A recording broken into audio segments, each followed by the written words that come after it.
The rain poured relentlessly over Port Charles, turning the city streets into shimmering rivers of reflected lights. Inside the halls of General Hospital, however, a far greater storm was brewing, one that threatened to destroy lives, shatter relationships, and expose a sinister conspiracy no one saw coming. Dr. Britt Westbourne had been fighting harder than ever to reclaim her life. After returning to Port Charles months earlier, Britt had dedicated herself to medicine once again.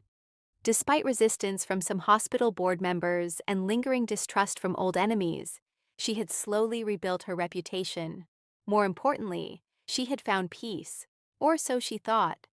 For weeks, Britt had been experiencing troubling symptoms: fatigue, dizziness, tremors in her hands, sudden bouts of nausea. At first, she dismissed them. Stress, she repeatedly told herself. After all, returning to Port Charles had never been easy. Between hospital politics, family drama, and lingering emotional scars, stress seemed like the obvious explanation. But the symptoms grew worse. One afternoon, while performing a routine examination, Britt nearly collapsed in front of a patient. "Dr. Westbourne!" Elizabeth Baldwin rushed to her side. "You're pale. Sit down." "I'm fine," Britt insisted weakly. "You don't look fine." Reluctantly, Britt agreed to undergo testing. The results were confusing. Her blood work revealed unusual abnormalities, but nothing definitive. The doctors remained puzzled. Then came the seizures. Everything changed. Britt was admitted to General Hospital as a patient, confined to a room she once oversaw as chief of staff. News spread quickly throughout Port Charles. Jason Morgan visited daily. Brad Cooper refused to leave her side. Even Carly Spencer put aside old grievances to offer support. Yet no one could explain why Britt was deteriorating so rapidly. No one except Joe. Joe Novak had recently arrived in Port Charles under mysterious circumstances. Quiet, observant, and intensely private, Joe worked maintenance at General Hospital. Most people barely noticed him. But Joe noticed everything, especially strange behavior. Several nights earlier, Joe had been repairing electrical equipment near the hospital pharmacy when he witnessed something unusual. A hooded figure entered the restricted medication storage room long after hours. Curious, Joe quietly followed. The figure accessed a secured cabinet containing medications assigned specifically to Britt Westbourne. Joe couldn't see the person's face, but he clearly saw one thing. The intruder switched medication bottles. Joe immediately attempted to report what he'd seen, but before he could alert security, he was struck from behind and knocked unconscious. When Joe awoke hours later, he assumed he'd simply imagined the incident. Until Britt collapsed. Now Joe feared the truth. Someone was trying to kill her. Unsure whom to trust, Joe sought out Detective Nathan West. Nathan had recently returned to Port Charles on assignment with the PCPD, assisting Commissioner Anna Devane on several ongoing investigations. Late one evening, Joe entered the police station nervously. Nathan immediately noticed his agitation. "Can I help you?" Joe hesitated. "What I'm about to tell you sounds crazy." Nathan folded his arms. "Try me." Joe took a deep breath. "Britt's medicine." "What about it?" "It's poison." Nathan's expression hardened instantly. "What did you say?" Joe repeated every detail. The late-night intrusion, the medication switch, the attack, his growing suspicions. Nathan listened silently. When Joe finished, the detective stood abruptly. "Are you absolutely certain?" Joe nodded. "I know what I saw." Nathan wasted no time. Within minutes, he contacted Anna Devane. "This can't wait." Anna arrived at the station immediately. After hearing Joe's testimony, she ordered an emergency investigation. "No one says a word," Anna warned. "If someone inside General Hospital is poisoning Britt, we need proof." The next morning, covert testing began.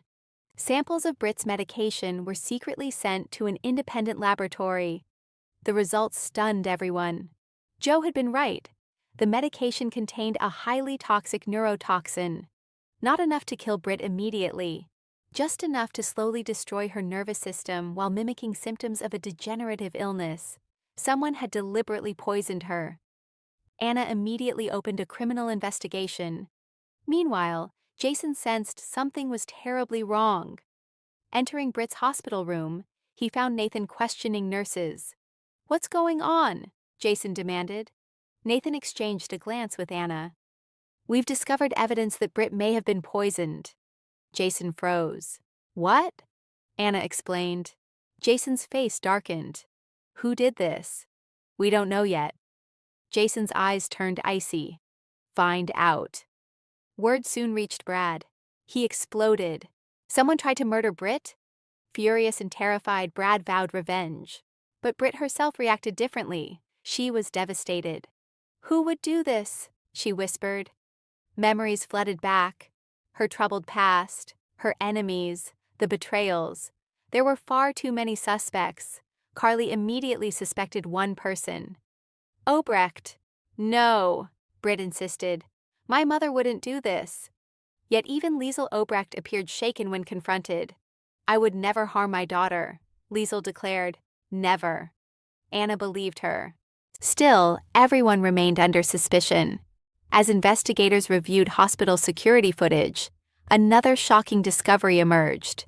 The cameras near the pharmacy had been disabled, deliberately. Someone inside the hospital possessed significant access and knowledge. The suspect list narrowed. Elizabeth, Portia, Terry, several nurses, even administrators. Paranoia spread through General Hospital. No one trusted anyone. Then Joe made another revelation. While recovering memories of the attack, he remembered hearing the assailant speak. Just 3 words. "You know too much." Joe recognized the voice. It belonged to a woman connected to the hospital. Nathan organized a lineup of potential suspects. One by one, hospital employees spoke. Joe listened carefully from behind two-way glass. Then he heard it. The same voice. He immediately identified the speaker, Portia Robinson. Nathan was stunned. "Are you sure?" "I'm positive."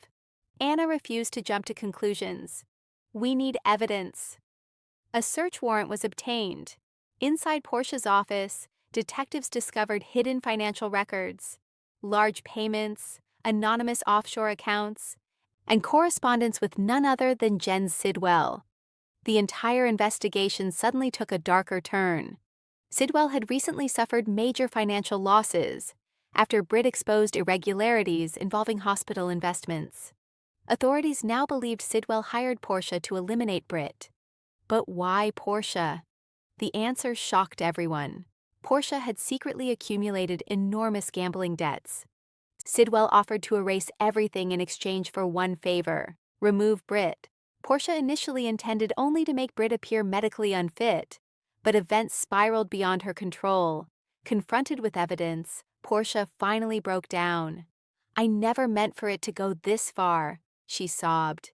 "You poisoned her," Anna said coldly. "I only wanted to protect my family. You nearly killed someone." Portia was arrested immediately. News spread throughout Port Charles like wildfire. Curtis was horrified. Trina couldn't believe it. "Mom, how could you?" Portia tearfully apologized, but the damage had already been done. As for Sidwell, he attempted to flee the country. Jason had other plans. Before Sidwell reached the airport, Jason intercepted him at the docks. "You hurt Britt." Sidwell smirked. "Business is business." Moments later, PCPD officers arrived and placed Sidwell under arrest. For the first time in weeks, Britt finally received proper medication. Her recovery began almost immediately. Slowly, her strength returned. The tremors stopped. The nausea disappeared. Hope returned. One evening, as sunset bathed Port Charles in golden light, Britt sat beside her hospital window. Joe quietly entered. "You saved my life," Britt said softly. Joe smiled. "You would have done the same for anyone." Britt shook her head.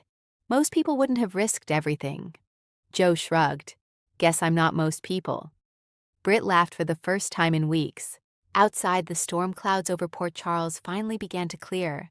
But in Port Charles, peace never lasts forever.